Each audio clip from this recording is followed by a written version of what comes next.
Right, Evoque Discovery Sport steering rack bolts part 2. So I have to wear the hat of shame, but I'm here on my own on a Saturday morning because Dave Parks has written and said, Simon, those 2 bolts you replaced, if only it was that easy.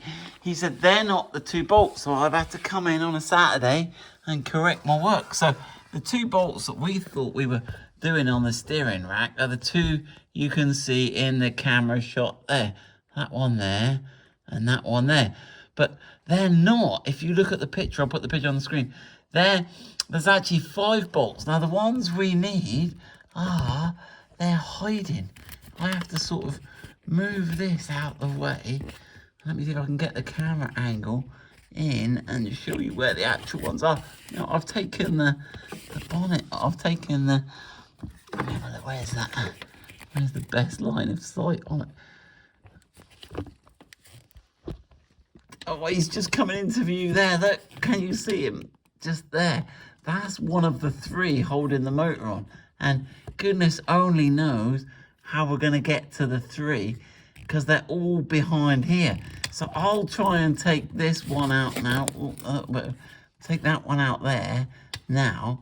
But the other 3 are going to be tricky to get. The other 2 are going to be tricky to get to. And I've taken that under tray off the engine to see if that improves access. And it doesn't really, because it just shows you the exhaust. I haven't really got much visibility of the back of the steering rack at all in through there. And coming in through the back and this is the subframe. So this is an almighty pig of a job.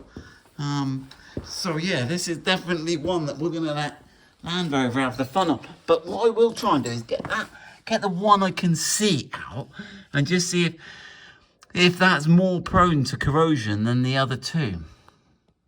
Right, so with the wheel arch liner out, this little plastic thing is just on a little barbed fitting. Let me see if I can just turn the light so you can see.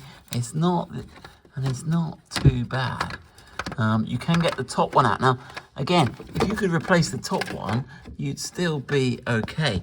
So there's like a little barbed fitting on this plastic sort of cable tie thing that gets it in there. Or if I put the camera up there, you can see that. You can get that out of the way and you can just get to the bolt behind. Now, there's not enough clearance to get a socket set in, so I had to get the Torx T45 socket and I had to put the ratchet spanner on it and wind it with the ratchet spanner. There's not enough clearance behind. And here is one of the bolts. Now, the pictures that I saw online seem to show some sort of corrosion around this top bit. But again, what have I got going on there? There's something going on there that doesn't look good, does it? So there we go. So that is one of the motor bolts out. So sorry, it's not as easy as those first 2 I showed you up there. There's 3 down the back. I can only even feel one of them. I'm not even sure if I can feel the others. So thank you, David, for pointing out that this is not an easy job. I guess it's going to be pretty much the same on the Evoque. I guess once you've done a few of them, you'd get good at it. But that is that's the situation there with the bolt.